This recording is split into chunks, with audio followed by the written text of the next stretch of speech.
Well, the mine is to just do a word of welcome. The Presidential Climate Commission, even if we don't have a president now, we still have the Presidential Climate Commission. But I mean, because you know what's happening in the country, I'm sure we'll have a president tomorrow or on Saturday or next week. But he'll find the commission because the commission was not made on the 29th of May. And it was made before and it will exist after. And as the commission were basically saying, whatever is happening in the country, the commission has been created by law because a lot of youth, workers, communities said that we needed a structure that is not only government, where you can all go and raise our just transition, our climate action issues. So for us as the commission, this dialogue represents the third dialogue we're participating in, represents a step in the right direction. We've always said that the first step to agreeing is to engage and to talk to each other. And that's why we're calling it a dialogue. We're not calling it a presentation. We're not calling it anything. It's a dialogue because we want to talk to each other in a civilized way, in a respectful way. So for the commission, the youth work particularly is very interesting for us. And I know I might not be young, and I like telling people that I literally grew up in the environmental sector. My first job was in the Department of Environmental Affairs and Tourism then, and I worked in Mpumalanga. But I've also been a youth leader and a student leader. So the demands that you make are the same demands you've made, you know, and I'm happy that they're being carried over. But I'm also sad that these are the same demands some of us made 30 years ago, which means old people don't listen. But I promise I used to be young. I'm old now, so I'll listen because it's like I'll be hearing my voice from the past because these are the same demands I've been making. So on the commission, would like to welcome you to this intergenerational dialogue. It's going to be short presentations, but the intention is for us to talk to each other and probably say what next for this generation so that when it becomes the next generation into the future, it actually harvest the fruits of the discussion that we're having today. So those words of welcome, I would like to say thank you for joining us. And I can see that it's also tilted from a gender balance. It also means that these men don't care about the environment. So before it, Ms. Pumalana, I want, and I know the gender balance with population is not 50-50, you know, but at least because we're already doing 50-50 in other areas. Also, let's also do 50-50 in attendance of events and engagement so that Labo Sisi, Labo Mama, they must not come and drive us into a way with this, so that we don't move from climate inequity to gender inequity. So that when we try to arrive at equity, we don't reverse the game. So equity is not about replacing good with bad. It's about making sure that the good out of the inequality continues and the bad is thrown away. So I'm trying to call on young men, young boys to continue to fight the struggle. And we know that globally the struggle is led by women, but the decisions are made by men. The same way, the struggle is led by youth, but the decisions are made by old people. So with those words of welcome, I'm saying, let us change that and let us make sure that this generation becomes the generation that change all those issues. I could speak for long, but Mudir is not going to allow that. But also because I don't want to speak the length of my age. So I'll stop at 60 seconds because I'm 59 years old. Thank you very much.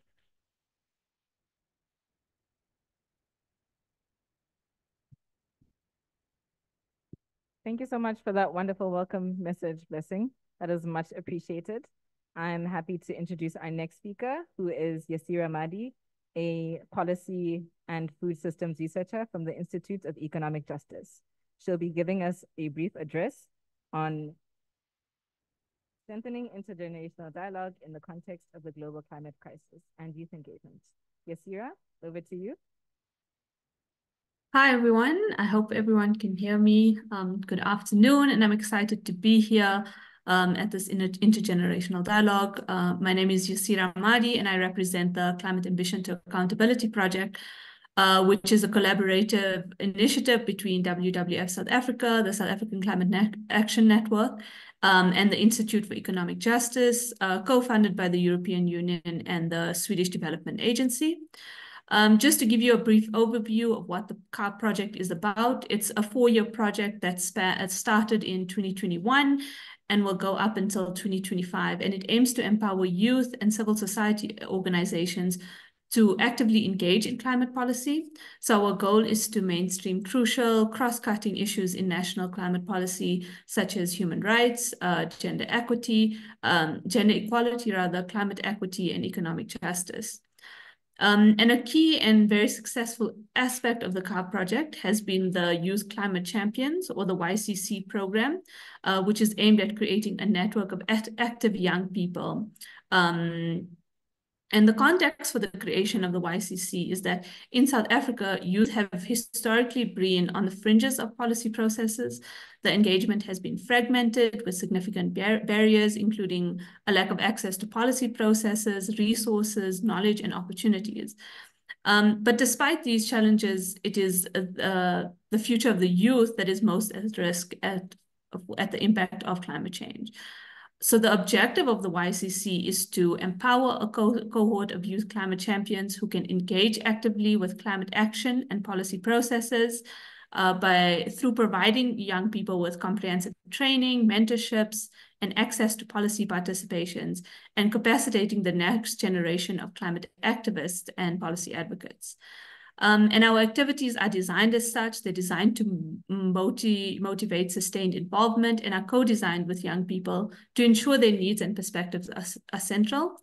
And one of these activities has been this intergenerational dialogue. As mentioned, this will be our third year hosting this dialogue in Youth Month. And these dialogues are important for many reasons. Firstly, the climate crisis is an issue that transcends generations. So effective climate action requires the combined efforts of all age groups. These dialogues enable knowledge transfer, so older generations bring experience and historical context, while the younger generation brings innovation, energy, and fresh perspectives. They foster shared responsibility, so climate change impacts everyone, and therefore everyone must be part of the solution. And they enable sustainable solutions. Long-term solutions require the input and commitment of those who will live with the consequences the longest, which is young people. So yeah, that's just a brief introduction of the Climate Ambition to Accountability Project, which I think gives good context, and the YCC and the work that we're doing. So please feel free to join our networks, and I'm sure there'll be announcements at the end of this to say how else you can join the YCC if anyone is interested. But just before we begin, then a call to action from the YCC. So to the youth who are present today, the message is that your voice matters, and that you should engage actively, seek out knowledge, and take part in policy discussions, take part in the discussion today, but also beyond. And to the policymakers and senior advocates, to create more space for youth involvements, listen to their perspectives, and support their initiatives. And I think together we can then build a more inclusive and effective climate movement that bridges any generational divide. So thank you so much. I'll hand back to Mudihe so that we can start with the program.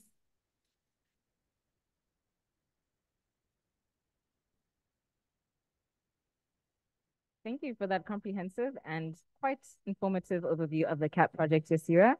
I hope that the youth in the room are more interested to know about YCC, but we'll get into that later.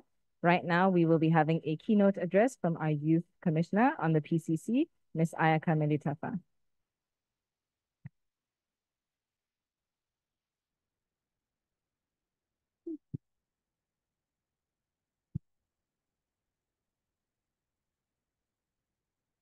I would like to start off by saying good afternoon, ladies and gentlemen, and a special good afternoon to the most important people in the room, the youth. My name is Ayaka Melitafa, and I'm the Youth Commissioner, one of the Youth Commissioners on the Presidential Climate Commission. And I remember the first time I spoke to our former president, Mr. Cyril Ramaphosa, and it was during the Youth Sona a couple of years back, where he gave young people the opportunity to speak to him about what issues are bothering us as youth the most and what we'd like him to do about it. So as my fellow young people were speaking about poverty and unemployment and inequality, I saw that there was a gap, that not many young people were voicing climate change, even though we had been affected by the drought in Cape Town, and we already saw signs that climate change is becoming a very serious issue.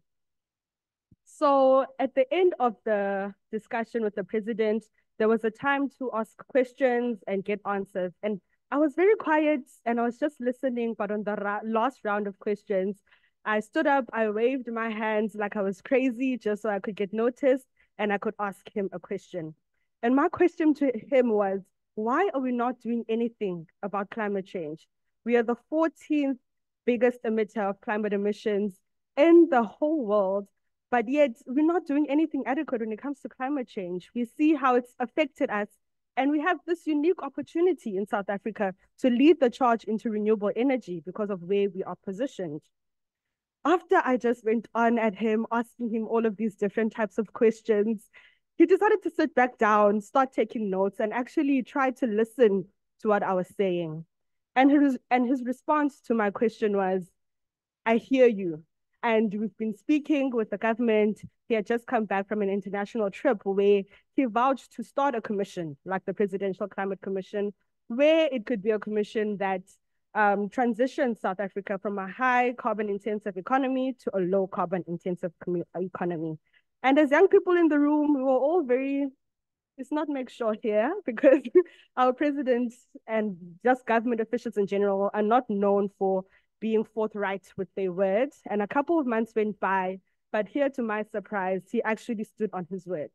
He started the Presidential Climate Commission and he invited me to be a youth commissioner on that commission. And so far, the commission has done remarkable work when it comes to the climate space. We have been active in many climate decisions and forums internationally. Our secretariat has been very strong in advocating for climate. And most importantly, young people have been involved in decision-making from the beginning. I remember us going to Emalahleni, just going all around South Africa to actually see if people have an appetite for climate change and what they want to know or what they expect from us as the commission. So, and we have published a lot of documents as the Climate Commission, like the Just Transition Framework, and our most recent publication is the State of Climate Action Report that is going to be publicly launched on the 17th of July. And this report is basically PCC's first assessment of climate action in SA, and it focuses on where progress is being made when it comes to climate action, where there are critical gaps in climate action in South Africa, and the necessary shifts or changes that will be required to achieve a low carbon economy. The PCC is tasked with making recommendations on how we can bridge these gaps, and I firmly believe that South African youth have a very unique opportunity to be the drivers in bridging those gaps. As young people, before we even knew what climate change was, the word, we felt it. We felt it on our bodies, we felt it in our families, and we felt it in our communities, because we did not just hear the word, we were experiencing it. I went through a drought, that's why I became an activist. Young people in KZN got severely affected by the floods that are happening, and they continue to happen. But do we actually know what is causing these droughts? Do we even know that it's climate change behind all of this chaos and that we have a role to play? And one thing that always triggered me as a young person is that all of this is happening around our country, but we are not getting taught about it in schools. We are not seeing enough of it in news. And it's just not a popular topic in society. And we have actually practical examples of this in this report, because there's a chapter that is actually titled Public Perceptions and Attitudes on Climate Change and a Just Transition. And in this chapter, a survey was conducted with about 3,000 people all over SA, random people all over SA, and they were asked many different questions when it comes to climate change, the appetite, just transition, electricity, and less than a third of South Africans report knowing a lot about the country moving away from coal, a third of South Africans report knowing little about the country moving away from coal to renewable energy, and only 9% heard or know about the term just transition. To me, this was very, very alarming. It was very scary, and it really showed that we have an opportunity or a duty to make sure that we go back to the basics, which is awareness. And I believe just by us as South Africans building awareness on climate change in schools and society, our young people will become more active in climate action. We will feel empowered to speak up and participate in climate policy dialogues. We will create our own innovative solutions and become climate leaders in our own communities. And I stand before you right now as an example on how effective it can be for a young person to get resources and knowledge on what is affecting their lives on a daily basis. And when it comes to, and as when I talk about examples, when it comes to examples, I'm only one person in this whole thing. Just me looking around this room, I firmly believe that there's young, active, and powerful climate advocates for the environment that are doing amazing things out there just because a person took the day of time to speak to them and educate them on climate change and gave them the empowerment to know that they can go out there and create a change and that they don't have to wait for the government or wait for an adult to give you the go-ahead to actually make sustainable change. In this State of Climate Action report, it identifies the clear barriers to progress. And despite our strong commitment, South Africa's progress to climate change is always hindered by our inconsistent policies. You know, we always have these great policies, it's always been noted, but when it comes to action, there's a very big gap in youth governance structures and insufficient finance for this youth climate action work. Youth can overcome these barriers, firstly, through advocating for active participation in government, and this can be achieved through youth councils, advisory bodies, and other platforms that give young people a voice in policy development and implementation. And by being involved, young people can help ensure that these policies are inclusive and effectively address the needs of all citizens in South Africa. The Presidential Climate Commission's South African State of Action Climate Report underscores the importance of monitoring and progress and holding stakeholders accountable. So it's something that needs to be more reiterated in this document, and how young people have an opportunity to play a crucial role in the area of engaging and analyzing different opportunities when it comes to climate change. This grassroots involvement from young people can provide valuable insights and support evidence-based decisions that young people can also advocate for greater transparency in policies and action. By monitoring the government, leaders and hold them accountable and push for the implementation of promised measures, a powerful tool that young people can use and that we know of is social media. And we see how young people have been using this tool. And in order for us to even be able to do these things that I've outlined right now, it all goes back to awareness building.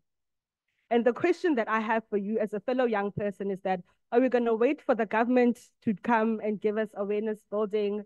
Are we going to wait for other people to hand it out to us? Are we going to be patient and hope that one day people are going to finally look at us and say, these people deserve to know what is happening in their country? In my opinion, as young people all over the world have shown us, we can actually stand up and create change. We can decide to educate each other. We can build awareness within each other.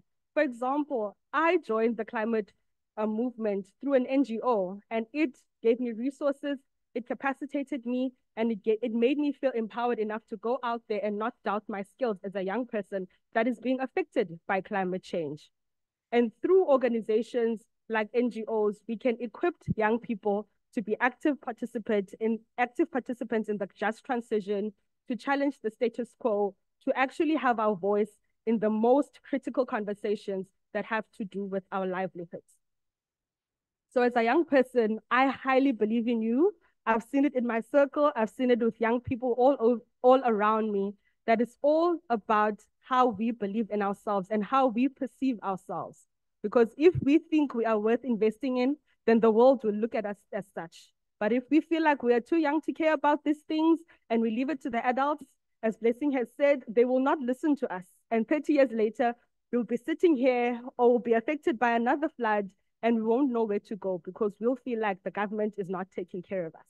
So as young people, I highly believe in us. We are the stewards of change and we are the leaders of today, as we always say as young people. So it's our duty to make sure that our voices are heard in all of these spaces And we can start doing that by commenting on the State of Climate Action Report that is coming up and making sure that whatever is written in that report, that we are, number one, we are good with it, we agree with it, and we are going to make our government know if there's anything that we do not agree with, because that report is so important for the future of young people in the just transition. So thank you very much.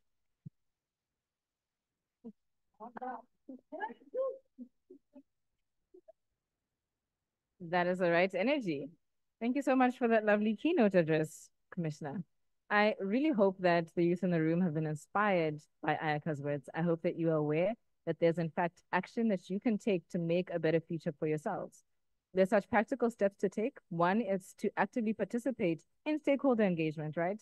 So when we complain about government policies and the inconsistencies between what the people want and what the government wants, we actually fail to see that in the middle is stakeholder engagement. So when the State of Climate Action Report is released, please, as young people, it is your duty, if you care about climate change and you are in KZN right now, to comment on that State of Climate Action Report, because nobody knows about the worst effects of climate change more than you in South Africa. We don't need to cite that KZN has seen extreme weather events. There's been a tornado, lives have been lost, livelihoods have not recovered from the previous floods.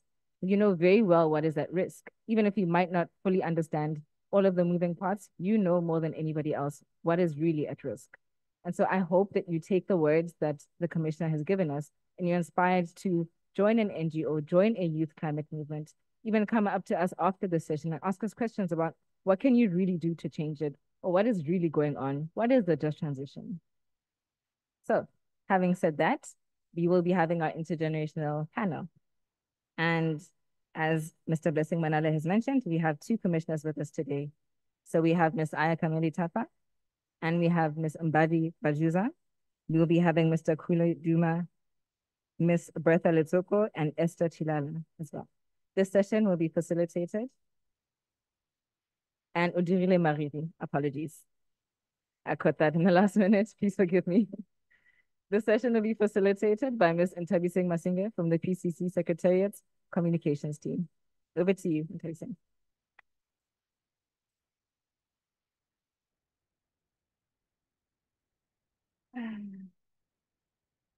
Okay. Sanbanan. Ninjan. And a very good day to the colleagues online. My name is Ntabiseng Masinge. I am a Senior Communications and Stakeholder Relations Specialist in the PCC Secretariat. We've just received a very well-rounded, very inspirational and informative keynote address from one of the commissioners in the Presidential Climate Commission, the youngest commissioner, actually. And thank you so much to Mudiesi, my colleague from CAP, for taking us through the opening speeches for the day. We are going to have a very interactive session now. We're going to be speaking to very knowledgeable young people, 5 young people actually. And some of them are actually have been debating with me today as to whether or not they still qualify as, you know, young people. But youth and all. But nonetheless, they're still young people. And it's very exciting that at the 3rd installment of the intergenerational dialogue, we're actually not speaking to, you know, the likes of Blessing. It's actually young people speaking to other young people. And it's quite interesting that most of the young people that we'll be engaging with now are in, you know, very high positions within their organizations. So it's interesting to note, you know, what their experience has been so far, and what we as the younger young people can learn from that, and what actions are going to emerge from that. So I'd like to start by introducing you to our speakers. We have on the panel Commissioner Mbalenhle Baduza. She's the CEO of the Constitution Hill Trust and the Deputy Secretary of the Climate Justice Coalition. You may come on stage. The second panelist that we have in the room with us is Ausbetha Letsoko. She's an activist. She's from the African Climate Reality Project. Thank you. And then online, we have Esther Chilala. She's from the Zambia Institute for Policy Analysis and Research. She's joining us online.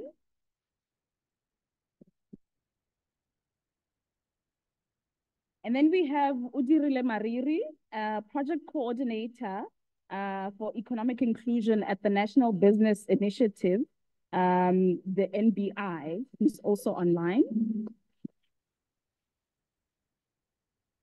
And last but not least, we have Khululekile Khule Duma. He's the director in the project management unit responsible for the Just Energy Transition Investment Plan.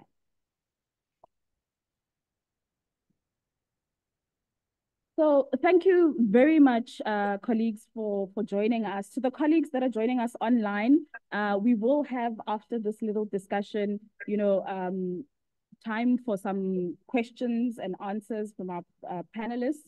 So you're welcome to, at the moment, put your questions in the Q&A section, and we will address them, but we will also give you time to speak, whether you're in the room or you're online. So I'd like to actually start with one of our commissioners from the PCC, Mbali Baduza. Ayaka spoke about, this new report that we put together as the Climate Commission. And I just want to pose to you, just to open up the discussion, what are the key policy issues that have emanated from this State of Climate report? And if maybe you could contextualize and reflect on that, on some of the actions, climate actions that we've taken in the last 30 years of our democracy. Thanks, Tavi. I'll focus on one challenge that the report puts emphasis on. And it's something that we've mentioned quite a bit this afternoon already, which is the mismatch between commitments and action. So in South Africa, as you know, we have strong public support and policy commitments to climate action and to drive the just transition. It's something that we want as a people.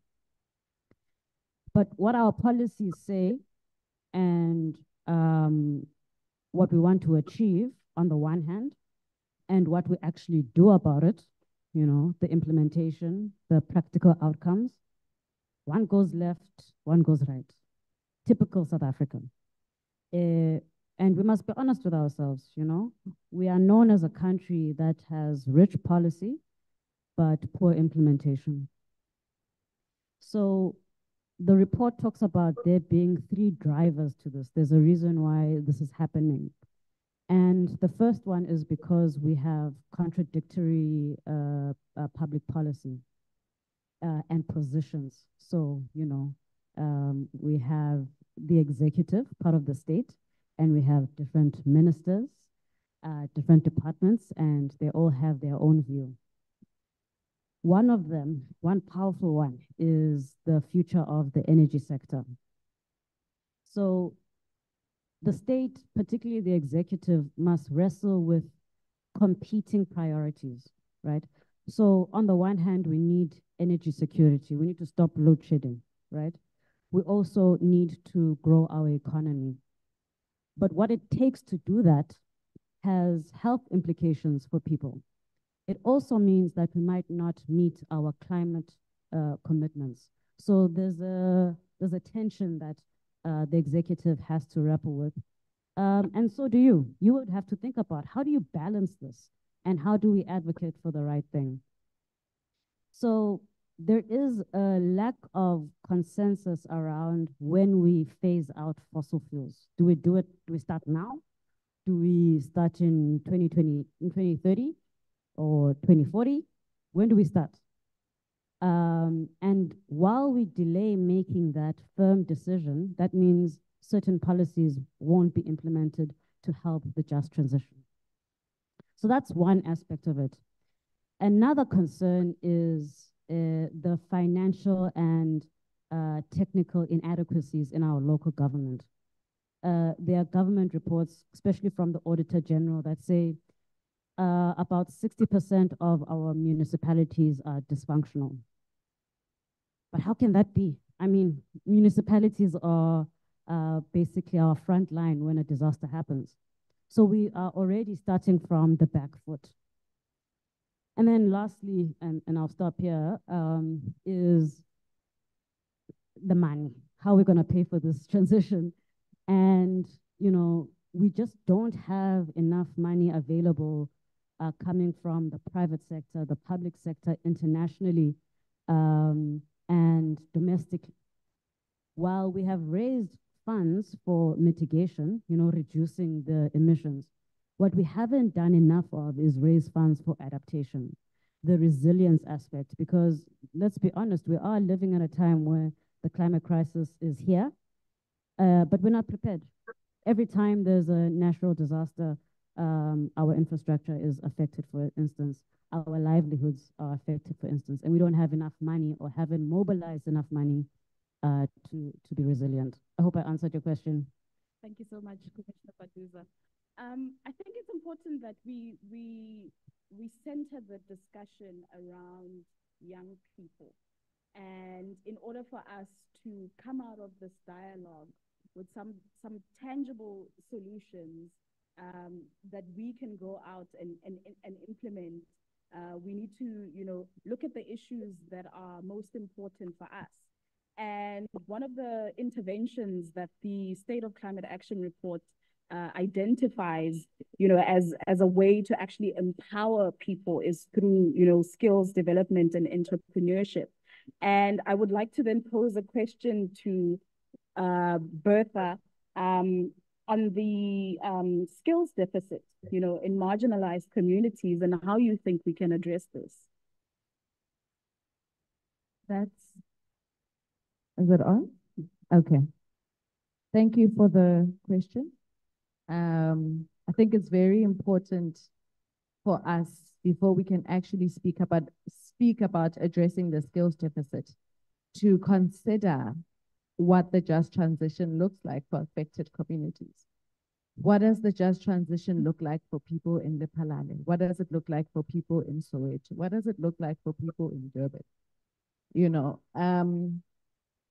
because if we don't have a contextualized framework, we then do not know how we are going to create sustainable skill development programs, right? And so I think it's very important for us to have a framework that speaks to the lived experiences of the communities that we work with, the lived experiences of the youth.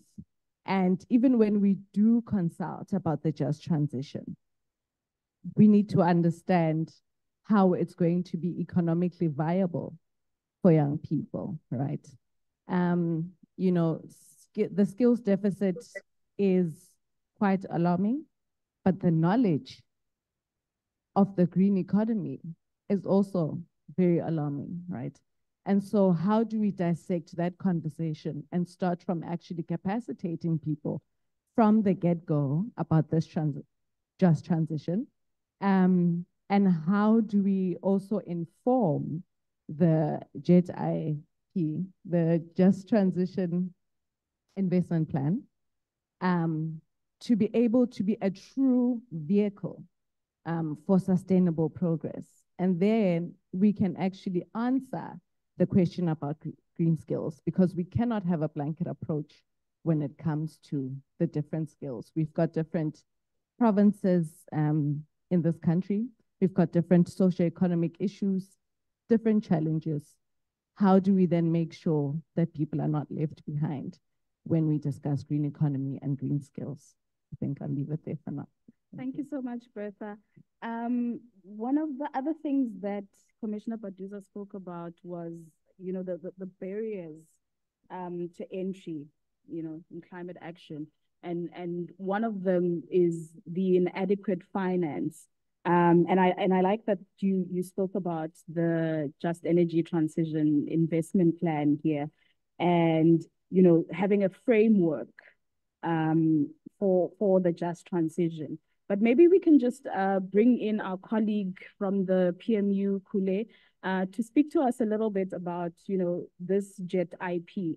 I know a lot of people, when Mudiete asked if we know what the just transition is in the room, we didn't get very clear answers from most people. But I think when we move into a discussion about just energy transition and investment and things like that, it gets even more confusing. So Kule, can you tell us about the JET IP? What is it? And is there anything in the JET IP that takes into consideration youth, and in particular, this skills deficit that Bertha just spoke about? No, thanks for that. Much appreciated. And I think also when it's tough when you're sitting online, as my fellow colleague panelists will know, to see who's in the room. But the sense I got was that there was maybe some, not confusion, but maybe a little bit more information that we had to provide on what the just energy transition is. And I'll try to answer the question, but I think what I'll like to do is maybe give a little bit of that context, because I think in some way it starts to answer why the JET IP was necessary.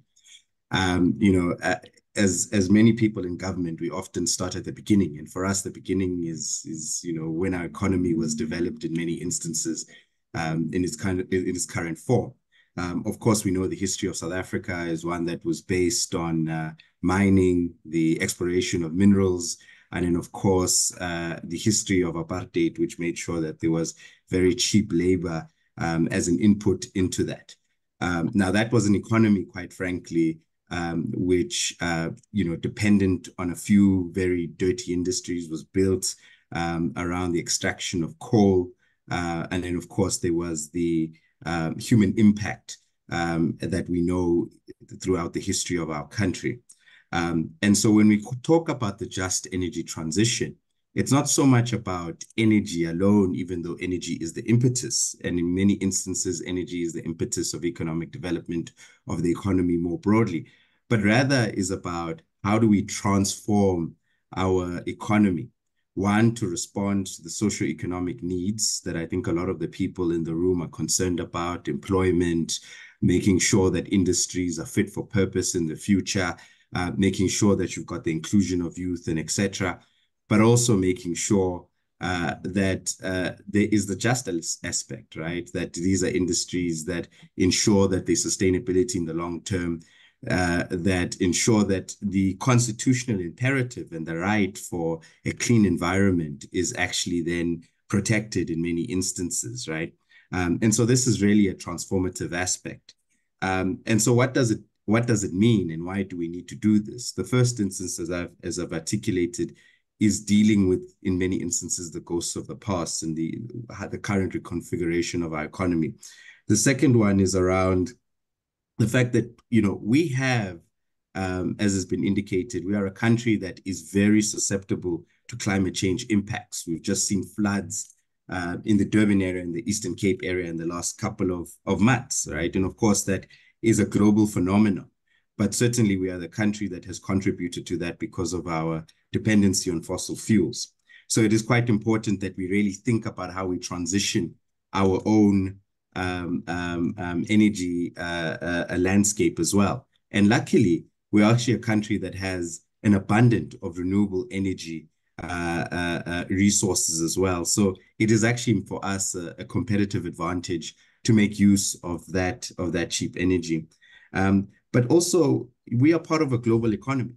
And if we think about the future, the reality of the situation is that a lot of the world is actually transitioning towards a low carbon economy. A lot of the countries where we ship our cars, we ship our minerals, we ship our goods, have an expectation that when those goods get there, that there isn't a lot of inputs from a carbon process, right? One of the things I think of is something called the carbon adjustment mechanism, the carbon border adjustment mechanism in Europe, which really taxes you very highly and makes your goods uncompetitive.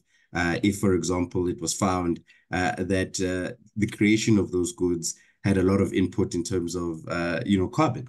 And so we've got to make sure that our economy, the future of the economy, the young people that are in the room right now, who are part of my generation, have an economy that is able to carry them. And a big part of that, of course, transitioning.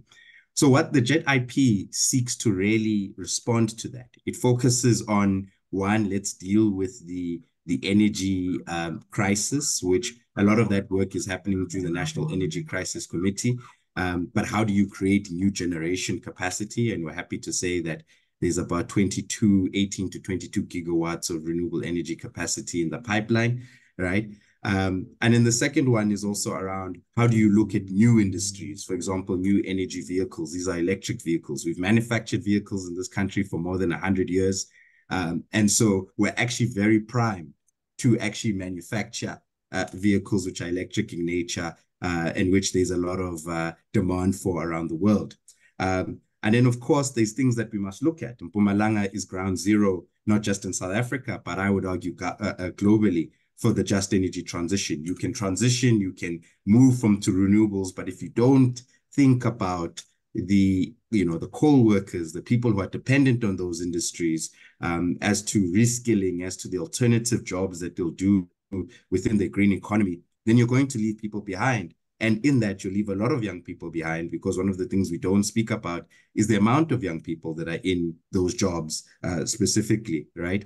And then, of course, there's the aspect of skilling, which we've spoken about, making sure that we are prepared for the future of the economy. And so what the Just Energy Transition Implementation Plan, or the investment plan rather, tries to do is to make sure that we can leverage funding from overseas. And first, when we started, we got concessional funding from what we call the International Partner Group for 8.5 billion Rand. Now, that's a mix of grant funding, concessional loans, and so on, but also funding locally.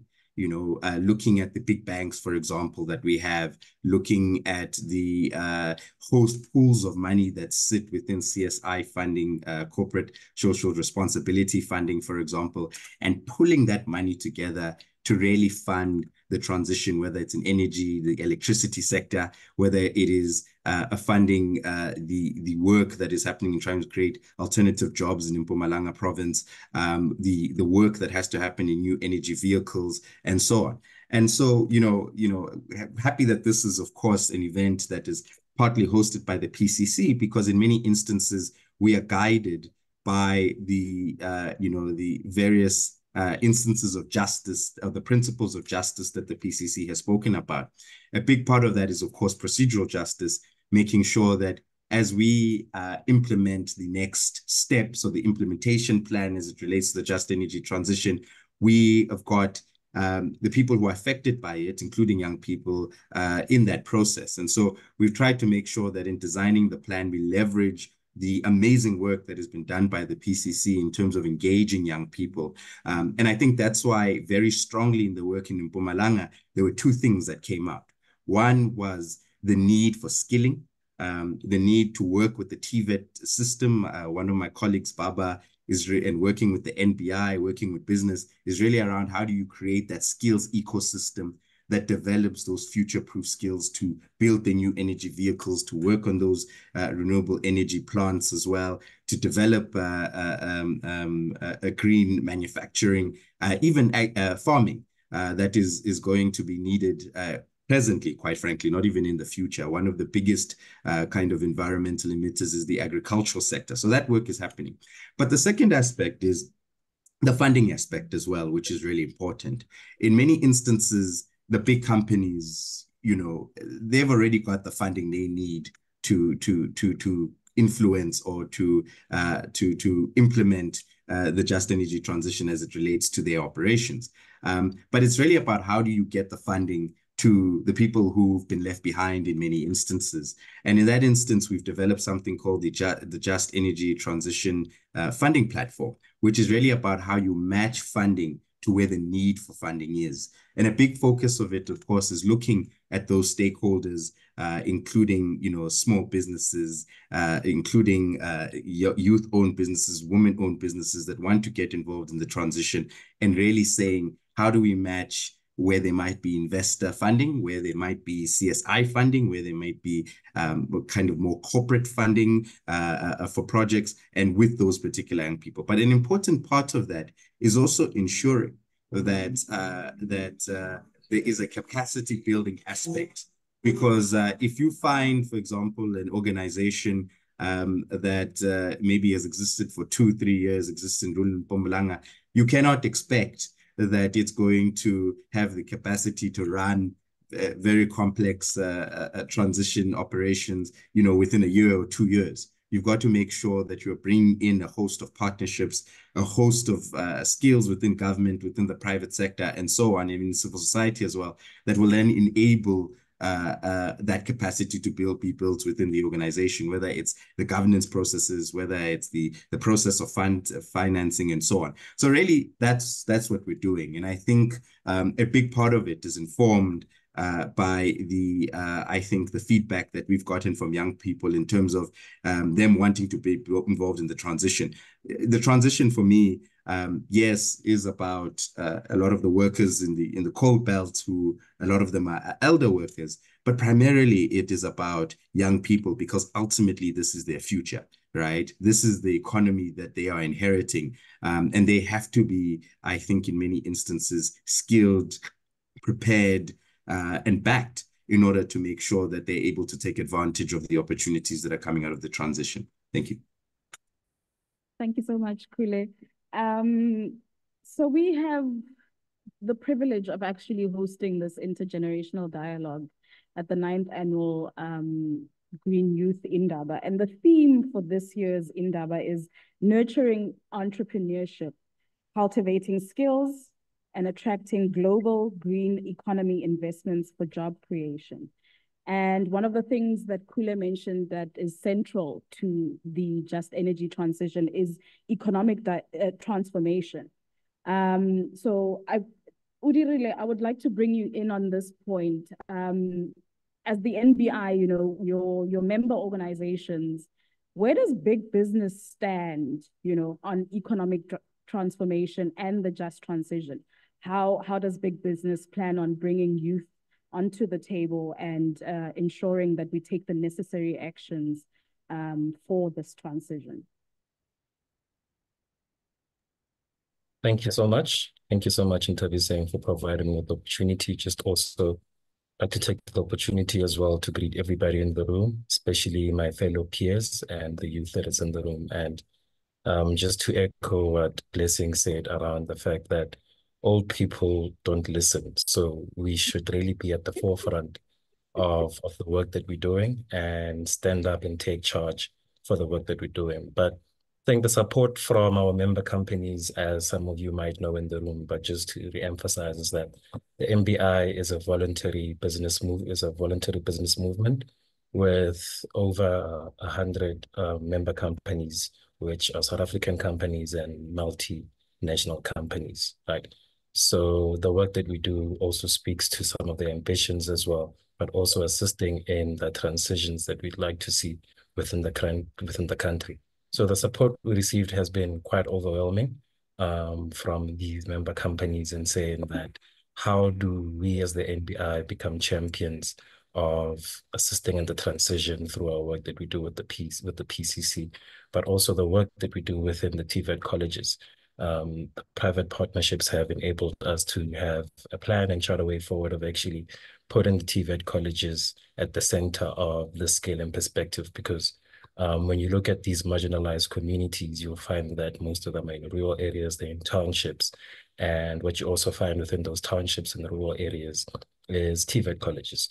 So it makes simple sense to put the TVET colleges at the center of this, ensuring that they provide the skills, but they also assist us with the skills mapping and the demand mapping, because the work that we do is highly governed by the demand-led approach through our ecosystem development, saying that there needs to be a demand in that particular area for that particular skill or that particular SMME, so that they can have sustained impact and sustainability in the long run. And the word that we always use is that we don't help our SMMEs or our beneficiaries, but we're actually on a journey of empowering them, right? And this empowerment is quite crucial because the numbers tell us right now that 3.4 million of youths out of 10 million are not in employment or education and training according to Stats SA. And green skills and the green economy encompasses a wide range of competencies, because I think normally in the past when we think about green economy, green energy, or circular economies, would normally link it to agriculture, water, and waste management. But although these skills are important and these adaptations are important, green economy and green transition is something that should be taken from all sectors and ensuring that there's an adoption throughout all those sectors. So whether you find yourself in manufacturing, you find yourself in some of these not so common green sectors, that green skills or green development becomes sort of a mindset. I think once we can embed the mindset and say that this is the mindset that we'd like to have within our communities, then half of the job is done. And speaking of mindset as well, through the work that we're doing with the private sector, is that we've aimed by 2030 to set up 13 IRM hubs. So IRM mainly relating to installation, repair, and maintenance, which is individuals within the artisan space, but also have 50 skill centers within our communities by 2030 to foster this transition, facilitate this skills transfer and the skills upskilling as well. So that's the support that we've been getting from the private sector, quite overwhelming as well, but also trying not to fall into the trap of greenwashing, where corporates say that we've been doing stuff in terms of green economy, but it just happens to be a tick box exercise. So just being quite cognizant of that development of all of greenwashing, because it is the flavor of the month. It is the flavor right now. And I think in terms of becoming relevant to your consumers, some organizations are just throwing it around for the sake of greenwashing. But the work that we've been doing has received quite substantial support from the private sector. Thank you. Thank you, Udirile. Some big words used there, abbreviation actually, IRM. I'll come back to that. But I just want to pose to Esther from the Zambia Institute for Policy Analysis and Research. I mean, you've heard what the young people of South Africa have to say from their different organizations. Do you think that these issues are unique to South Africa, or is this a SADC-wide, problem that we have? So thank you so much. And firstly, I'd like to write on the protocols already laid, and would just like to greet my fellow youths joining this intergenerational dialogue. And jumping right to the question, to be honest, I was paying attention to what was being said, and I could relate 100% to all the issues that my fellow panelists have highlighted. To some extent, I was even thinking maybe they did some survey here or some project to look at what issues that Zambia is facing. But when you look at most of the issues that have already been outlined, this is something that the country is already facing. Harsh realities of climate change, like devastating droughts, which the country is currently experiencing, heavily affecting our agriculture and also our energy sector. Also looking at issues of youth participation when it comes to issues of climate policies and also the just transition agenda. I think currently in our country, there isn't enough room for youth to participate in these spaces because, I don't know, there's just never an enabling environment that allows youth to participate in these spaces. So for me, it's not something that is so foreign. It's something that is across the SADC region, and it calls for a more, centric approach to our leaders to ensure that youths participate in this just transition agenda.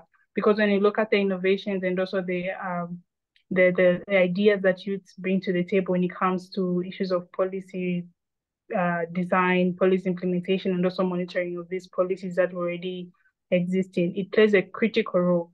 Because for me as a young person, I believe that we as youths play a critical role, or rather critical stakeholders in this just transition agenda. Hence, while these policies have been implemented or while these policies have been designed, there's need that we are given space on the tables to also have our inputs, because the decisions that are being made right now will affect our future generations, will also affect ourselves. So having a situation where policies are being designed and policies are being implemented without a youthful voice, it's something that is not really commendable. But I would like to commend the government of Gambia at the moment. We do have an approach where they ensure that there is a representation of youths at every table. So currently I sit on the National Cluster Advisory Group, which looks at sustainable environmental protection. So in the design of policies like the 8th National Development Plan or the recently launched National Green Growth Strategy, we do have a space where I do represent a youth movement that I currently run. And I do have my inputs as they design and implement these policies, but most of the challenges are not different. I think it runs across I don't want to say the region as a whole, but also Africa as a whole. Most of the challenges that have been presented is what we're also experiencing here. So it's not something too foreign. Yeah. Thank you so much, Esther. You heard it from Esther. These issues are not particularly unique to South Africa. But we do have some, issues that make us a little bit more vulnerable. And maybe Mbali, you can speak to us about, why South Africa is so vulnerable to, the climate crisis. Yeah. So our landscape is quite diverse, and because of that, all of the climate impacts we feel. So we feel floods, droughts, heat waves, and other extreme weather events. So firstly, it's the landscape. Then secondly, and Kule was talking about this, just historically where we come from and the legacies that remain with us. You'll always hear that South Africa is vulnerable to the triple threats, poverty, unemployment, and inequality. That's something that has existed with us for a long time and is entrenched in our being. On top of that, we remain the most unequal country in the world. That means that the gap between the rich and poor is unconscionably wide and continues to widen. So we are dealing with multiple threats at the same time, and a key characteristic of the climate crisis is that it exacerbates what already is there. So, we should take seriously that we are in threat. Thank you so much, Mbali. Bertha, I want to bring us back to something that Udi really mentioned, and it's this IRM concept, this installation, repair, and maintenance initiative that they have running. And, part of the IRM involves basically, it identifies these occupations that, young people are said to be, going into or need to go into, such as plumbing, being an electrician or some sort of technician. Do you think these are the right skills that we should be focusing on in order for us to transition, or are we just looking in the wrong direction? I'll just refer back to that intentionality about skills, right? And how relevant it is for people of different communities. I think what informs us when it comes to moving or transitioning in the skills sector is how we are building a table. Now, at the table, there's the government, there's the youth, right? There's affected communities, right? And different, sectors that are there. What is the youth saying at that table? is plumbing something that's going to be sustainable for them in the future? Is it something that they're going to carry the backs of their communities on? These skills that are being proposed, are they going to bring economic viability to them? And so I think that also brings to when the proposal of these skills is being discussed, we should also talk about the different finance models. Is there enough to actually finance this transition, you know? And is there enough to actually make sure that people are in sustainable careers? Because we cannot have ad hoc solutions. We cannot have those moments where we are now thinking about, for example, the nationally determined contributions that are being revised this year. And we are just ticking the boxes to say we have created a certain set of skills, you know. And so I think it's very important then to say, yes, we have come to the table as the youth. Yes, we are creating these tables of discussions, but what matters to us, what is relevant to us, are these industries going to take us out of these socioeconomic challenges that we are facing in our daily lives as people that bear the brunt of this climate crisis, as people that bear the brunt to the triple threats that you spoke of? Is it relevant to us? Is it taking us forward? Or are we going to be having this conversation again in the next few years? Thank you. Thank you so much, Bertha. Kule, I would be remiss if I actually didn't ask you this question, and I know you know it's coming. Where is the money? And Bertha just, you know, she gave me that little nudge, and, you know, I have to ask, is there enough money to actually finance, you know, the transition? You spoke about the 8.5 billion, you know, where is that money? Where is it going? And what portion of it is actually going to disadvantage this youth that is here today in future? Because you mentioned that, you know, some of it is loans and some of it is in the form of grants. So will we find ourselves in a position in 30 years' time where we have to be paying back these loans that are meant for the transition? I know. I think that's a really good question, and in fact, if anything, we talk about the 8.5 billion, but that's really the amount, and I think it's even a little bit more now, that comes from the IPG group, the International Partner Group. If you look at the plan that we have in terms of the Just Energy Transition Investment Plan, it actually calls for about 1.4 trillion rand. So you can then see that it's actually a lot more money that we require. In some sense, I think the money does exist. And then, of course, there are aspects where the money needs to be raised, right? Our biggest issue at the moment, if I'm quite honest with you, sitting in the JET IP, is not so much the money and the availability of the money, but rather is the pipeline of projects in which this money could be steered towards. That really is the big concern and where our big focus is. The money, of course, as we've talked about, comes from a diverse amount of sources, as we've spoken about.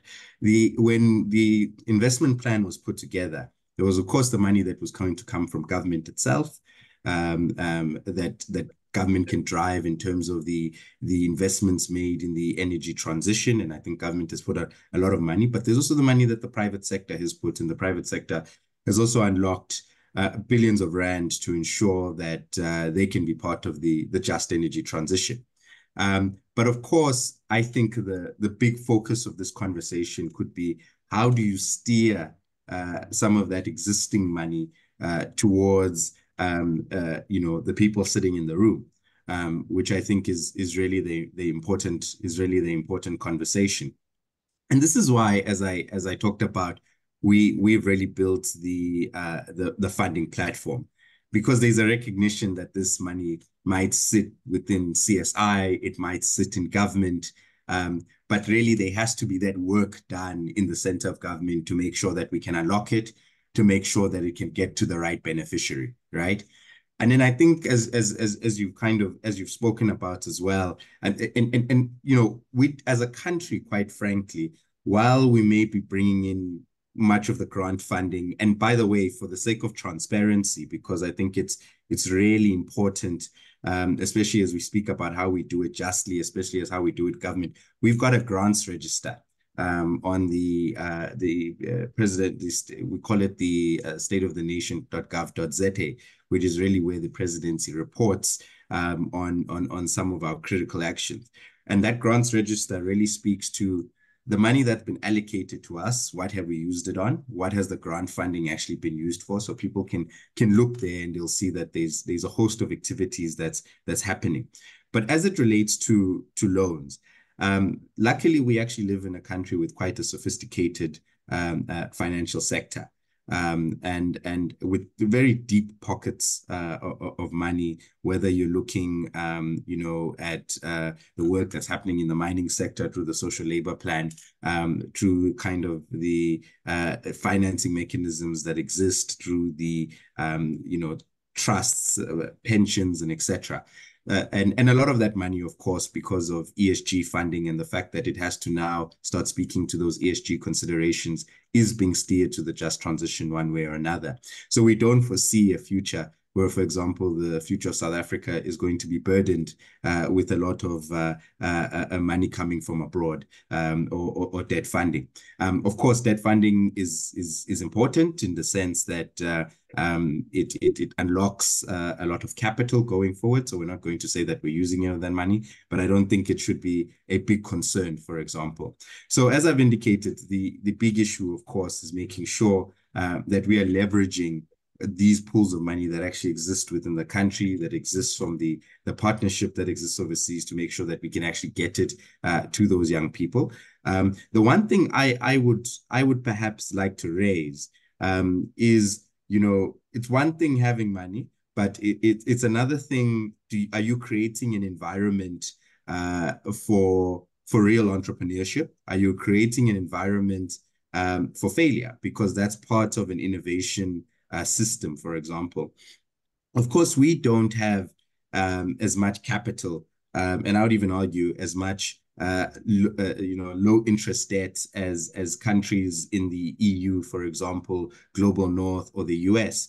But one thing that strikes me about these particular countries is, in the US, for example, you have the Inflation Reduction Act, which was passed. It has very little to do with inflation, and very much a lot to do with billions of dollars that over the coming years are going to be invested in the energy transition and making sure that that country can catch up. One of the most interesting aspects is that there is, of course, a big ecosystem of entrepreneurs, along with young people that are operating in Silicon Valley, that I think the people in this room very espouse to be. And what you do find is that there is the room for failure. So you find that people have an idea, they're capacitated, they come from the best universities, but sometimes the money that they're able to get, whether from the private sector or the public sector, doesn't necessarily go to fruition, because one of the things we don't talk about the just energy transition is the room for innovation. And if there's going to be innovation, you also have to create the room for failure. And what we tend to find in our system, and it's maybe a legacy of our past, is that we do allocate resources to young people. We do allocate resources to new inventions, to innovation. However, when things don't work out, for example, we're pretty harsh and we write those people off. When in fact, the nature of innovation is that there will be failure. The nature of innovation is that people will learn from their failure and they'll move on. So for me, the question is not so much if the money is there, it's how that money is used. It's whether it allows for that space of innovation to grow. Whether it allows for that failing forward to happen.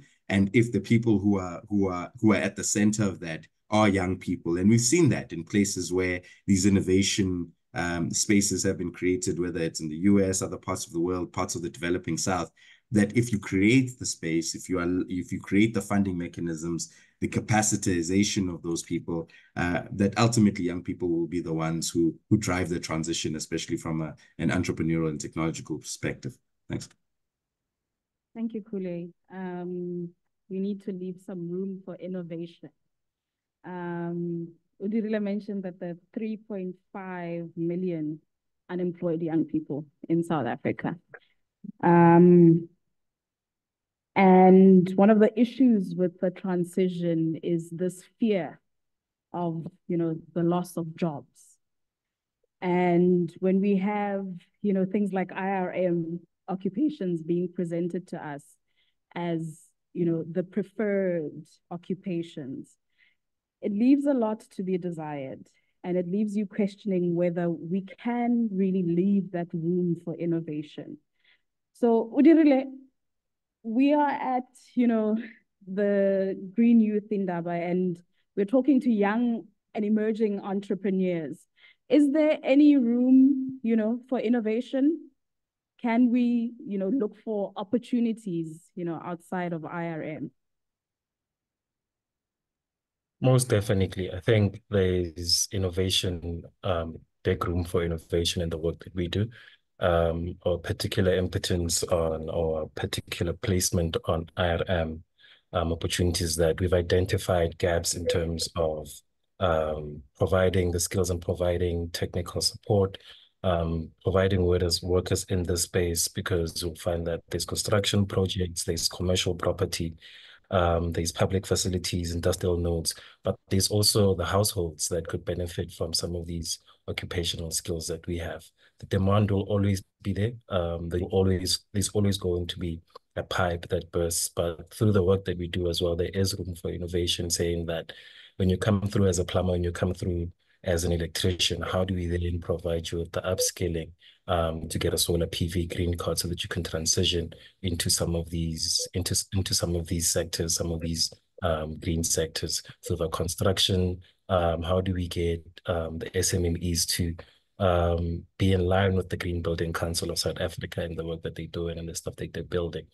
And innovation is there. And if we can actually untap the minds of the youth and say that innovation should exist everywhere, saying that not necessarily in agriculture, not necessarily in energy, but if we can have a green mindset to everything that we do, then we're halfway there. Because another key thing is that there's an importance of lifelong learning. When you think of the word green, it's something that's constantly fresh, innovative, and is up to date, So as the youth as well, we will need to constantly reapply ourselves, constantly innovate over the next 30 or so years, because the definitions of what the green economy is currently today aren't the same definitions that we've had probably 25 years ago, 20 years ago, right? So there is definitely a room for innovation. So whatever study field that you find yourself in, so the green economy is not just something that sits within those specific sectors. From the Green Economy Summit in 2009, there was an identified list of 9 uses of the green economy, stretching from transport, stretching from waste management, stretching from resource use, but also putting into aspects the digital skills that are needed to that, because most of the time you'll find that if something is transitioning to green, there's a digital element that sort of decreases the carbon footprint towards that. So getting the youth to think in those lines is quite critical, saying that there is room for innovation and embedding that mindset that green economy is not necessarily agriculture, energy, water, or waste, but it can be done through everything that we do. And not only for the IRM individuals as well. Thanks. Thank you, Udirile. Esther, decreasing our carbon footprint. It is the year of revising nationally determined contributions, and ahead of the 29th UNFCCC Congress of Parties. What are some key messages, going into, COP29 that we as young people should be going into COP with, messages about, fostering a future-ready youth for a just transition and, not just about decreasing our carbon footprint? Okay, so as we head to COP29, I think I'd like to urge, firstly, our world leaders to support and also empower just youth-led climate initiatives and ensure that there's inclusive representation of these youths in these global spaces when it comes to governance matters, because we do understand that the youth voice matters, and of course our actions count. And for us, our youths, of course, I would like to urge our youths to go to COP29 with a message that even as much as we preach finance for climate change, finance for mitigation and adaptation, how are we then ensuring that our youths are skilled, our youths are filled with knowledge around the just transition process? Like you had mentioned at the beginning of the dialogue, most people don't really understand what just transition means. So we can have the funding, but if we don't have a space where youths really understand the concept of just transition, the concept of basic climate action, then work done is equal to zero. So to the world leaders there, I would like to urge them again to prioritize this youth participation in this just transitioning process, even as we go to COP29 and beyond COP29, because youth participation in these climate policies or also climate processes is very cardinal as we transition from the current economy to the green economy. Yeah. Thank you so much. I'll now open the floor for some questions. If there are any questions in the room, please do raise your hand. I see we have, some questions in the Q&A section, but I would like to actually give the colleagues online an opportunity to, speak. So I see a question from Sedzani, another one from William, and one from Kopano. If you don't mind, please just raise your hand so that we can give you an opportunity to speak. Yes. So we have 2 hands in the room. And I see 1 hand from Muisile online. We'll start with the hands in the room.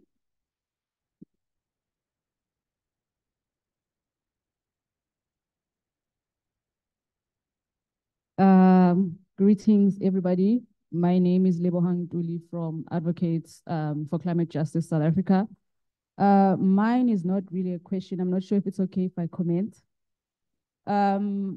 Firstly, I would like to welcome the discussions. I think they were very informative, and there's a lot that I have learned in this session, particularly on the issue of just transition, because I had a lot of questions in terms of that, but clarity was provided. I mean, there was a point that was raised that young people are not really, active in the space. And I think one of the challenges and one of the leading causes to why young people are not really active in the space, especially young people at the grassroots level, I mean, in our rural areas, in our townships, is because the space is not inclusive. We are not going back into the trenches and making people and educating people about climate change. That is why even when we are experiencing the impacts of climate change, there are so many conspiracy theories that come out of it because people do not understand what is climate change. And I think we need to change our approach in terms of how we are addressing the issues of climate change.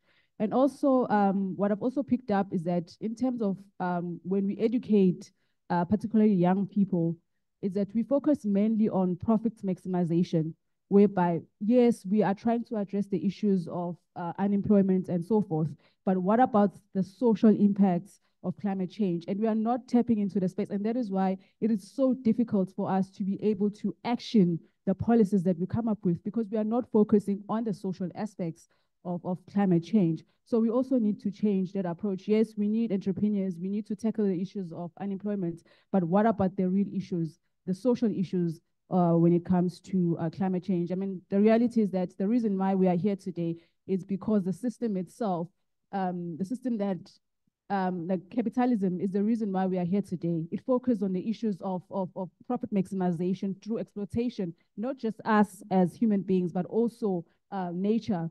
So if we focus mainly on the issue of how we can make profit out of it, how we're going to be able to tackle the real issue, how we're going to do away with the system. And also with the issue of skills. I mean, my biggest challenge in terms of the skills is that our approach in South Africa in terms of how we identify skills, we focus mainly on the issue of certification. Now, we focus mainly on the issue of certification, and we are missing the point. And I always say this, that it's not true that we have a skills deficit, but it's mainly because of how we have classified skills. Now, if we change our approach in terms of how we view skills, we realize there are so many skilled people. I always make an example. There are so many people who are mechanics, and some people that have cars, most people that have cars actually trust people in the townships to fix their cars rather than them going to the actual garages and fixing their cars. Then why is it that then when we identify skills, we do not identify those skills? And it's going to be a challenge when now we have to bring in the issue of skilling, of green skilling, when we have not really fixed the issues of how do we then identify skills. Thank you.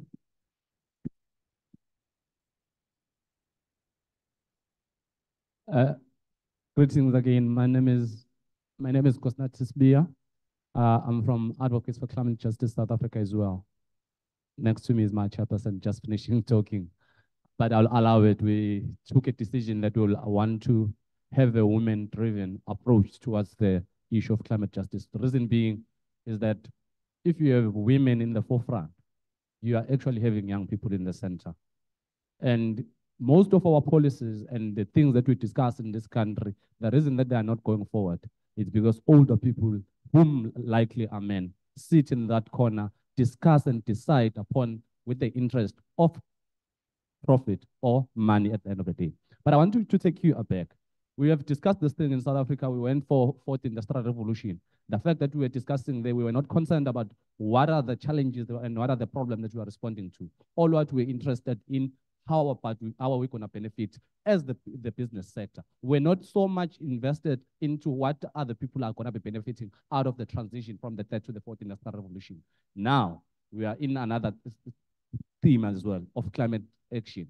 No one talks about the justice that needs to be involved in the process of transition. No one talks about anything. Each and every person that is coming into the space is likely. The reason some of us are not here, this is not a true reflection of the delegation that you found in that side. But you will go into the room that has most young people. It's the room that speaks about money. It tells the concern that we have about young people and leaders in this country.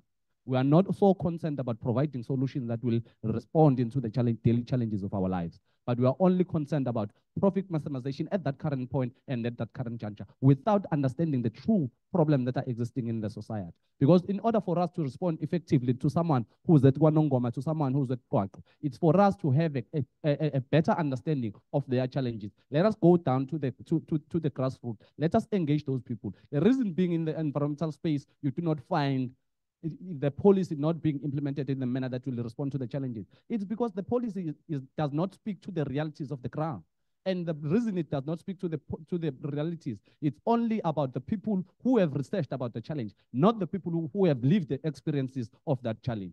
Me coming to advise you based on the policy because I'm now affected by that thing on a daily basis, it's going to respond directly to these challenges that I'm facing. But if it's someone who does not even know where is Guamash, who does not know how is Verulam look like, that particular person will want to respond, but the challenge that he is responding to is only on the literature that he has reviewed, not on the lived experiences. In our approach in dealing with this, I propose, and part and parcel of the things that I think the Presidential Climate Commission will have to take into consideration, is that we need to bring these civil organizations, we need to bring these NPOs, NGOs that you were mentioning. Let's go to these young people, let's go to these women. What are the challenges? Because us saying let's transit without resolving into the problems of the past will eventually say we are causing more problems because whatever that we are having in this state, the climate action challenge came about when we were trying to resolve the issue of energy crisis and whatnot. We expanded our scope, we did everything that we could do at the country at the time without having it in mind that in the near future, climate change is now seen as a byproduct of our own struggles, trying to respond to them, and now we have created another problem. If we do not take into consideration even the other challenges, we are likely to create more problems out of trying to respond to climate change. The speaker on that side said, we need to be mindful of the consequences because there's nothing that comes as holy glory. We need to know as well what are the challenges that will result with us transitioning to the better place. Because we will have to weigh the probability on which one is good and which one is bad. And if we transit, is this the correct time for us to transit to South Africa, or are we playing the chasing game that those in the front are taking us forward? But if we do that, are we doing it with an intention of whose class interest are we going to be saving at the end? Are the people of South Africa, or we're going to make the investors happy? Because that's what, there's one line that was said there, that all our policies and proposal and concepts, we write them through the eye of an investor. We do not write them through the eye of a person who faces the challenges. Let us go down to the ground. Let's bring the bottom-up approach. And I think it's the only way we'll come out to resolve to these problems. But if we want to take decisions at the top and then we disseminate them to the ground, it's not going to be possible. And lastly, as I said, Dan, I think let us invest more in capacitating even young people that are given platform into leading the people to the front. But if we fail to do so, I don't think capacity building will become a reality in this space. Thank you very much.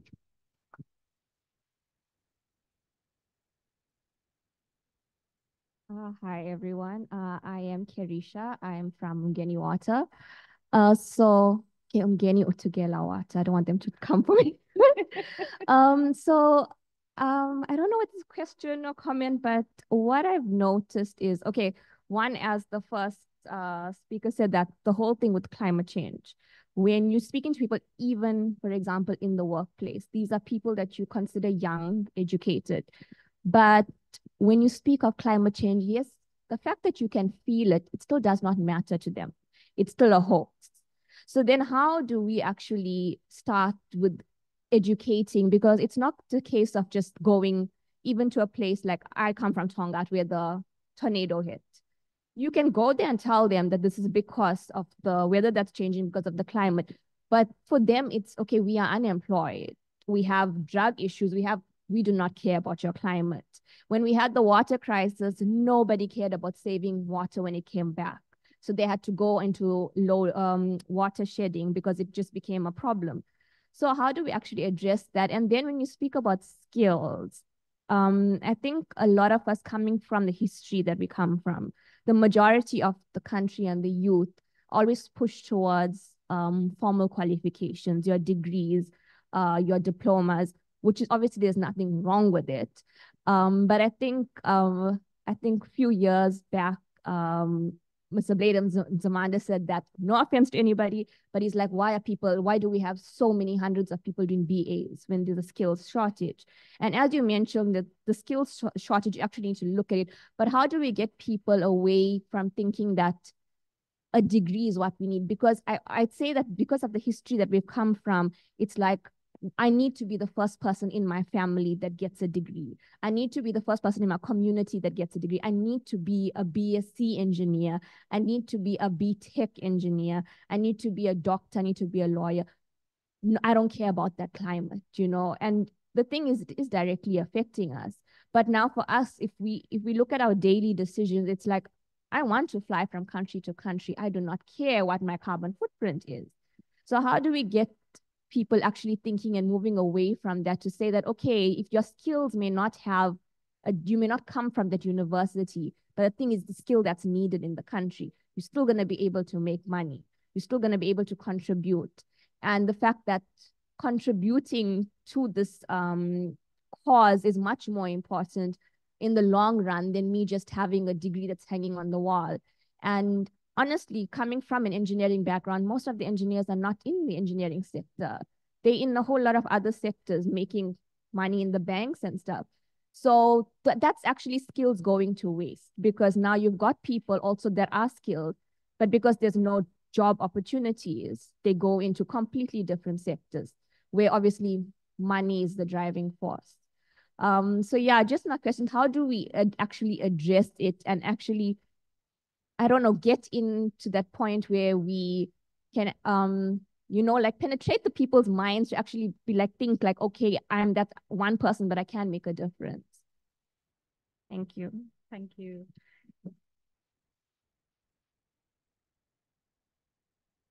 I'll actually take the two hands online, because the first two that we had were more comments than questions.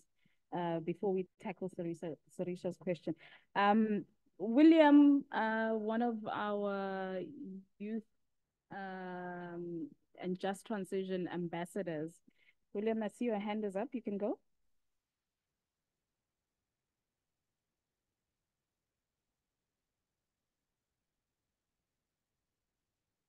Good afternoon, everyone. This is William Sohavela. I wanted to touch on the issue of innovation. EV production is a very water-intensive process. So the solutions that are being proposed are not perfect. So we really do need innovation on our side, on the African side.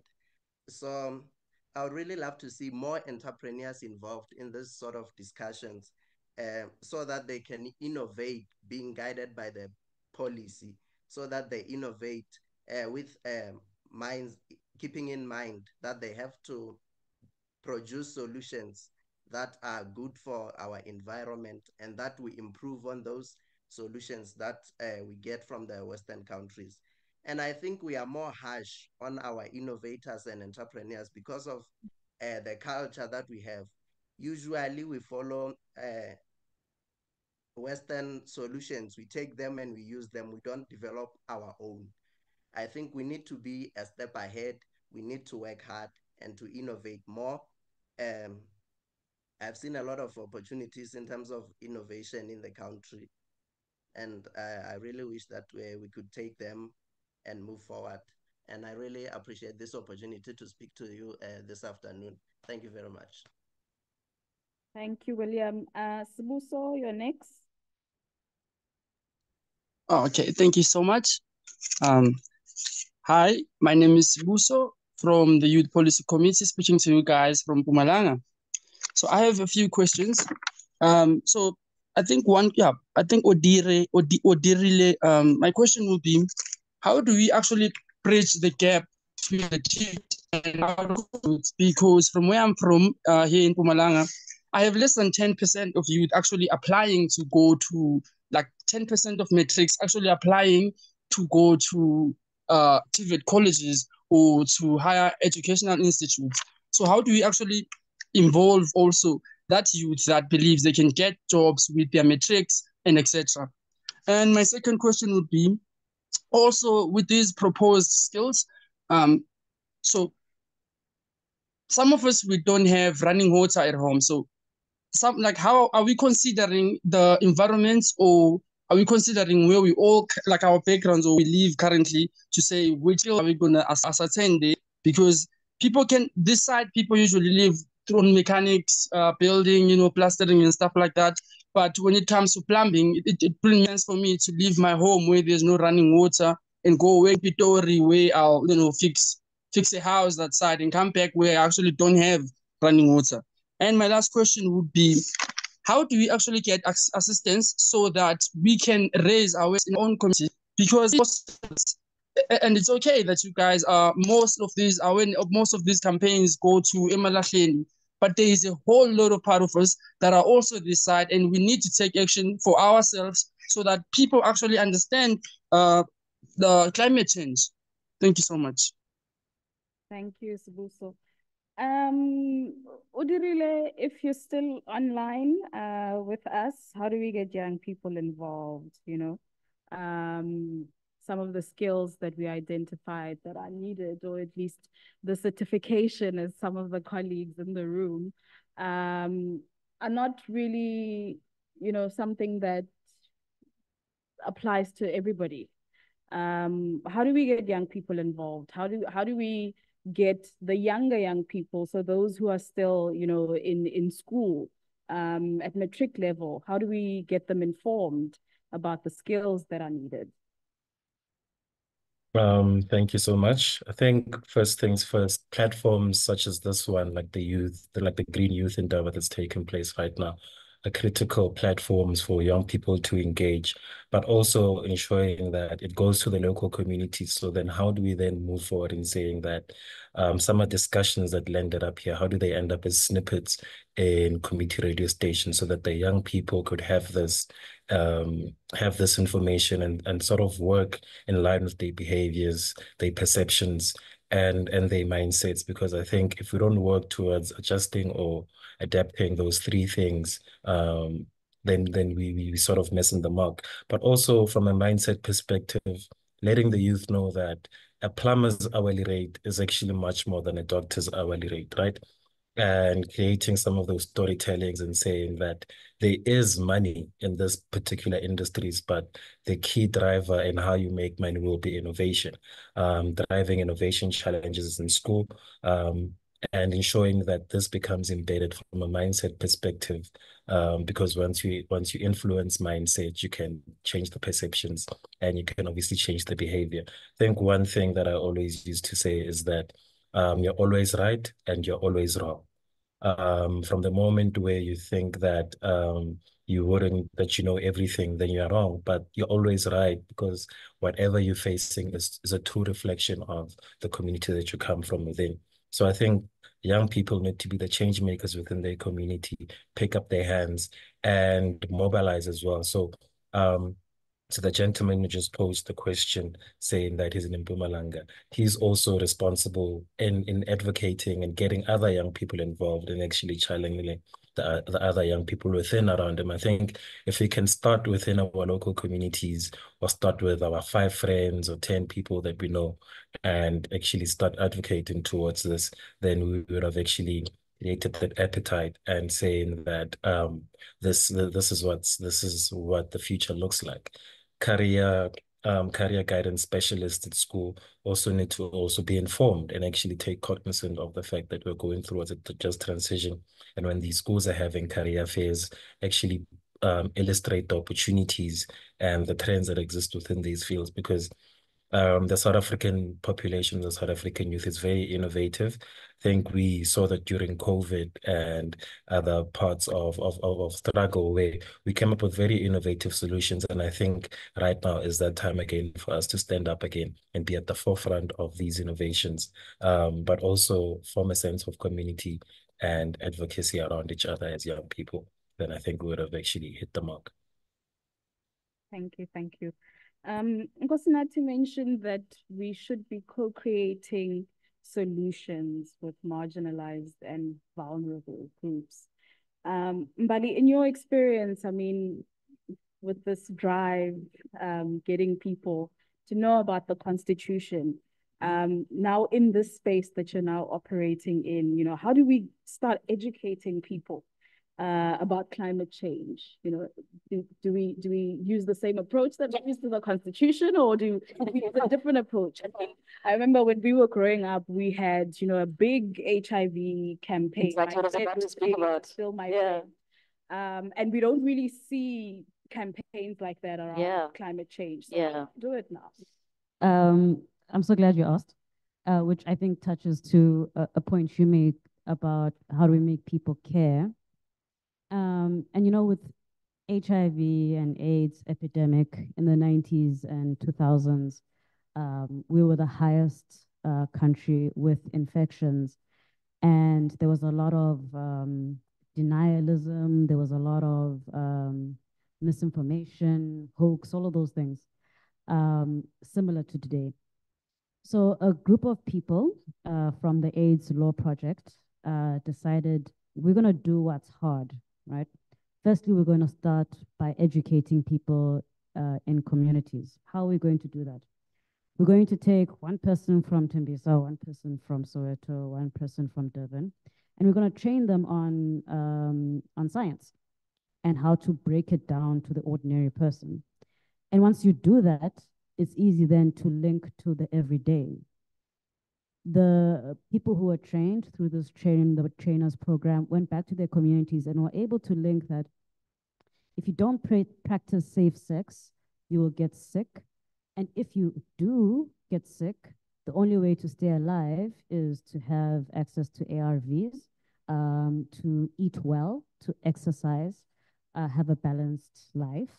So they were able to draw the links between science and lived realities. That's something that's important, but it's hard to do because it takes time. So they did that over a number of years. And once the population was educated enough about the practicalities of how disease spreads and a person's responsibility in that, they were able to mobilize and organize. Not only did, this is now the treatment action campaign, not only did they organize just amongst themselves, they looked for solidarity with other organizations. Maybe not in health, but in education. If not in education, then in engineering.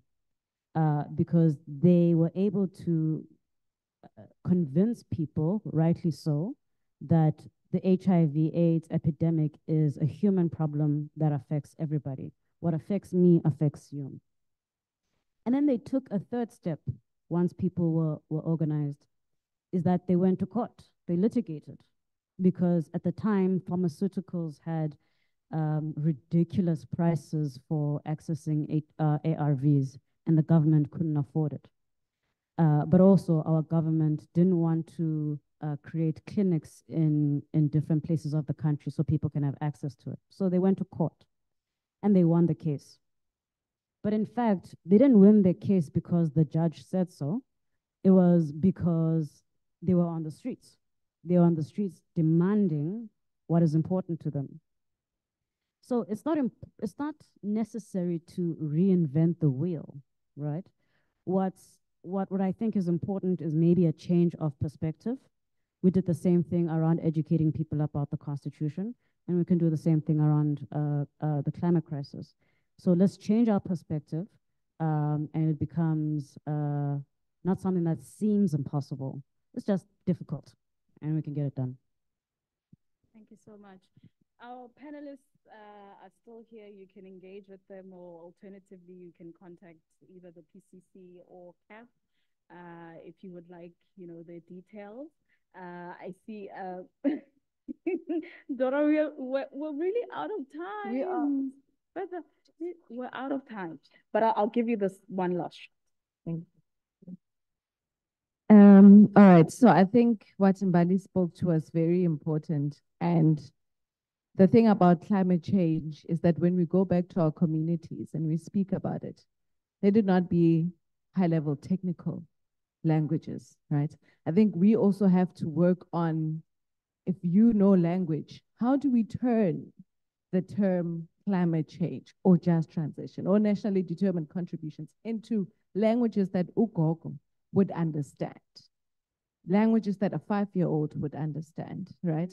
And then when we do that, people even become more involved in policy spaces because they are able to say, why did you not include this in the climate change gender action plan? That's not just a term for them. Now they understand that this is about my livelihood.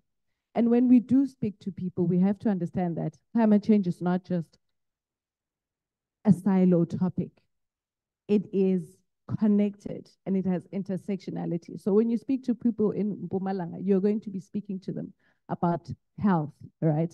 And the fact that a hospital is probably 20 kilometers away from where they stay, right? That is also intersection. So whatever that fossil fuel plant is emitting to them, they do not have the access to quickly go to the hospital. How do they make it a topic that cuts across other topics? When you speak about floods, this is your bread and butter. When you speak about drought, this is your bread and butter. So we have to really, when we go to our communities, use languages that people understand. And I think we do have a big task on our hand to start actually using the institutions to say, we need to translate, for example, the state of action, climate action, the state of climate action, right? Now we have a task to say, how do we present this in a language that people will understand? So it's accessible, so that I can say, no, actually, Commissioner, I don't think that's relevant to my lived experience, So that is where I'll park it. Thank you very much. Thank you, Bertha.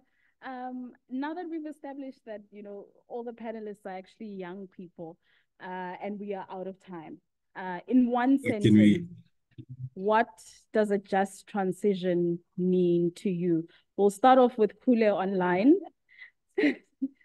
I'll just I'll just use my time maybe to add what Bertha said, because it's absolutely critical what she has said. There's a story once told when I was still in the student movement, which was effectively an old trade unionist during the apartheid era would stand outside of a factory and he would shout, "Workers for a proletariat revolution." And every day the workers would pass him, and until one was kind enough to say, no one understands what you're saying. And I think it speaks to what's just being said, right? Which is effectively when that trade unionist then actually started speaking about wages and started speaking about the things that people dealt with, the bus price, that people dealt with on a daily basis, that, the larger issue of, of workers' rights, and so it became quite relevant. So I think it's quite important. The language you use is critical. So I'd really like to support that last thing. And then there was a question around, how do we make sure that young people want to make sure that they enter these industries? And the reality of the situation is people can only deal with what is in front of them. I worked for the longest time in the mining industry. And if you go to any town that has a mining legacy, people will talk about the fact, even if they go and study at UCT and they're from Limpopo, they'll want to work in the mining industry, right? And the fact is that that's what they know. Their brothers work there, their fathers work there, their mothers in some aspects used to work there as well. And the only way we can change the fact that people want to go into those industries is by making sure that we actually have pilots, examples, and we build alternatives where the first generation in someone's family can work in a renewable energy plant, can work in a sustainable agricultural co-op, and so on. And so that creates the opportunity that person knows that this is an alternative. That's the only way that we're going to push things forward. And so there's an impetus on all of us to really work together, whether it's government, the private sector, civil society especially, to make sure that we can build these alternative realities, that we can build these projects, which are not perfect, are not going to resolve everything through a silver bullet, but will get us closer, I think, to building the economy of the future, which we're looking for. So that's my last piece. Thank you, Jay. In one sentence, what does a just transition mean to you? I thought I had covered it in my summary, but I think One sentence. Don't be unruly. One sentence. As I indicated at the beginning, for me, it is about holistic societal transformation. Udirile? Thanks. Thank you so much. I think what a transition looks like for me is fostering innovation and fostering youth empowerment and involvement. That's the only way we can achieve just a transition.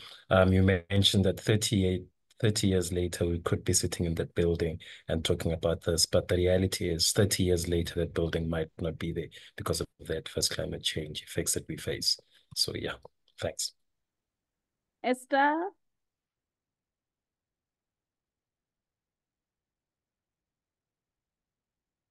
You are muted. Sorry.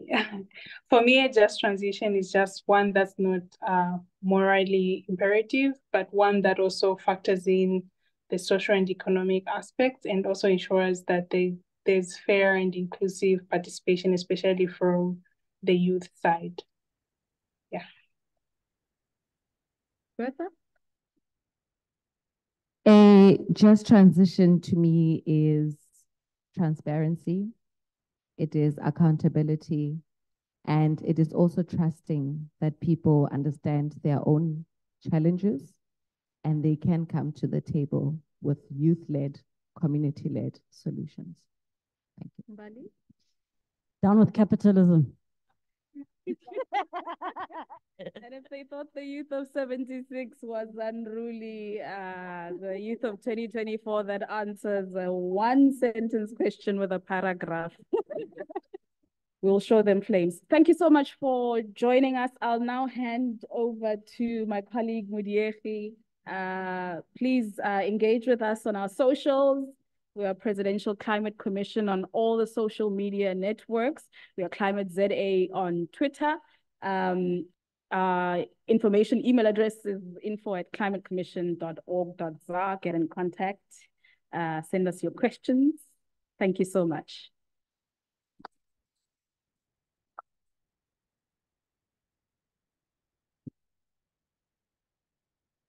Thank you so much, Ntavi, and thank you to our panelists for such a nuanced and engaging discussion. It was very much in depth. We touched on topics that we never previously got to in our intergenerational dialogues in the past. And for that, really all we can say is thank you as a COP project. There was a question about how can we get more engaged, right? So how can youth engage more? The Climate Ambition to Accountability Project hosts an annual Youth Climate Champions Bootcamp. And our bootcamp is upcoming. This year, we'll be hosting it from the 2nd to the 6th of September. Our location is not in Gauteng, but I can't tell you where it is, but we've got a lot of complaints about how everything is in Gauteng. So I think you'd be happy to know we're out of the province this year. So we are looking at an age group between the age of 18 and 34. Applications will open on the 21st of June and they will close on the 31st of July or up until we get 1,000 applications. So as soon as you see that our applications are open, please sign up for the bootcamp. And don't just take my word for it. I'd like to ask my colleague Yasira to show you a brief video of how our bootcamp went down last year. Yasira, over to you. Thanks, Madiha. Just give me a second. Okay.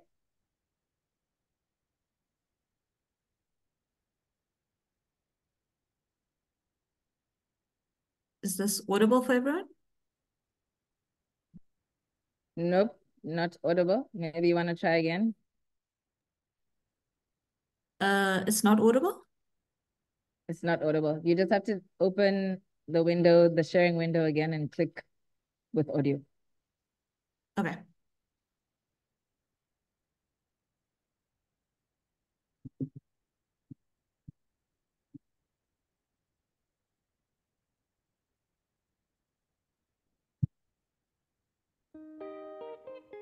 Are we good? All good. Thank you. My name is Charmaine Morale. We are here on our second annual Youth Climate Champion program, where we have 20 participants from all over South Africa. We are all gathered here to discuss climate change, climate action, and climate policies. Climate action means equity and justice. What we do and why we do what we do is to make sure that it's for the benefit of all. This bootcamp really has helped me understand a more diverse approach on how to start really simplified conversations around climate change. And I believe that from here, we're going to go back to our respective communities to actually bring about change as we have learned here. In my area, we are experiencing high temperatures and less rainfall. I want my policymakers to listen. That's what I want. I want them to listen, and I'll emphasize that word. But being here, being amongst people of various professions, people from various backgrounds, it has provided me a better comprehension of how multifaceted the problem is. So climate action to me means the implementation of what we discuss in these big rooms. I would like to encourage everyone to apply. It's also an opportunity to start building your network as a young youth climate activist. From my team, the Climate Ambition to Accountability Project, we would like to thank each and every one of you for being part of this journey. And most importantly, we would love to thank our 20 participants from all over South Africa for being part of this journey with us too.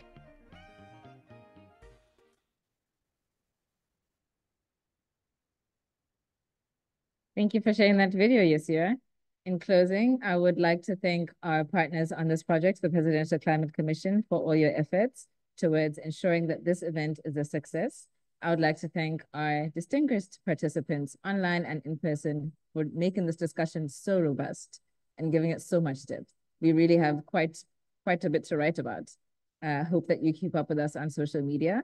So the Climate Ambition to Accountability Project has 3 project partners, and you'll be seeing our blog posts on this event and the likes on our socials. That would be the South African Climate Action Network, the WWF South Africa, and the Institute for Economic Justice. And last but not least, of course, I would like to thank the Youth Climate Champion Secretariat of the Climate Ambition to Accountability Project. Thank you so much to our project manager, Innocentia Mudau, for all of her efforts and her support. Thank you to our 2 interns who are here with us today. As we take youth development quite seriously as a project, I'd like to note that their efforts are very much as equal project members on the team. So it's not tokenism at all. Thank you. And of course, thank you to our funders for making this event happen. I'd like to thank everybody for your time. This recording will be up on the eThekwini YouTube. And if you'd like to engage further, you can, of course, find us on social media. You can engage with us in person after this meeting. Thank you.